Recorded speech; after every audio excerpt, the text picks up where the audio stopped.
Earlier today at a launch event in China, Xiaomi announced the new Redmi Pro. So here are 7 things you need to know about it. Hey, this is Ash here from C4E Tech and let's get started.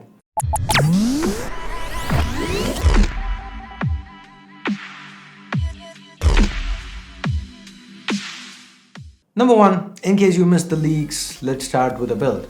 The Redmi Pro is built out of metal, has chamfered edges and a brushed aluminum back. And also, there's a 2.5D glass that curves subtly to the front, and the press release images seem nice. I'm actually kinda intrigued to figure out how it feels when you actually hold it in hand.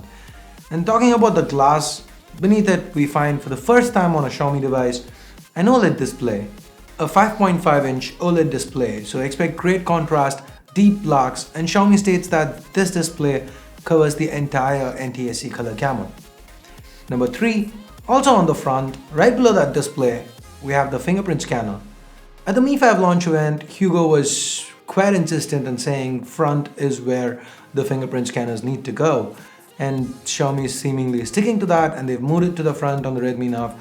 And the port's also been upgraded to USB Type-C. Both that and the front-facing fingerprint scanners are a first for the Redmi series. So with that, number 4, kinda the important part, the specs. The top variant of the Redmi Pro will come with the Helio X25 chip. That's 10 cores split into 3 clusters. Xiaomi says that this should make the phone more power efficient. So we have 2 sets of 4 A53 cores and a couple of high-powered A72 cores. And then there's the Mali T880 GPU handling the graphical duties. The starter variant, the Redmi Pro Basic, well, that will be powered by the Helio X20 chip. Again, that's a 10-core chip. Number 5, battery and storage. There will be 3 storage options, 32, 64 and 128, and all variants will be powered by a 4050 mAh non-user replaceable battery. All will also have support for dual SIM cards and offer a hybrid slot, so you can choose to trade in one of those SIM slots for a microSD card if you so choose to. And yeah, there's support for VoLTE as well. Now let's move on to the camera, and we have another first for Xiaomi, dual cameras. This is kind of like HTC's implementation. We have a 13 megapixel rear camera, that's Sony's IMX258 sensor, and the other one is a 5 megapixel camera from Samsung, that's a depth sensor, and there's a dedicated depth of field image processor as well. So you should be able to change the focus on the images after you actually shoot the image. I'm one of the few who actually liked HTC's implementation, so hopefully Xiaomi can get the software right here. The sample images from the launch, they do seem promising, but don't all sample images from launches seem that way. There's also a 5 megapixel front-facing wide-angle camera. So with that, let's now talk price. There will be 3 storage variants here. The starter variant will have the Helio X20 chip, like I said. There will also be 3 gigs of RAM and 32 gigs of storage. The other 2 variants will be powered by the Helio X25 chip and sport 3 plus 64 and 4 plus 128 RAM storage configurations. The prices, $1499, $1699 and $1999 RMB respectively.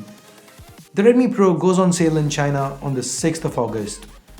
And that brings us to probably the most important question of all. When will it come to India? Honestly, I don't see that happening. The Redmi Pro, in its current form at least, it's going to be very difficult for Xiaomi to get it to India. Why? Well, that's because it uses a MediaTek chip, and Xiaomi has legal issues in India that forbid them from selling any phones with MediaTek inside. So that's the reason why Xiaomi actually came up with a Snapdragon variant of the Redmi Note 3 and brought that to India.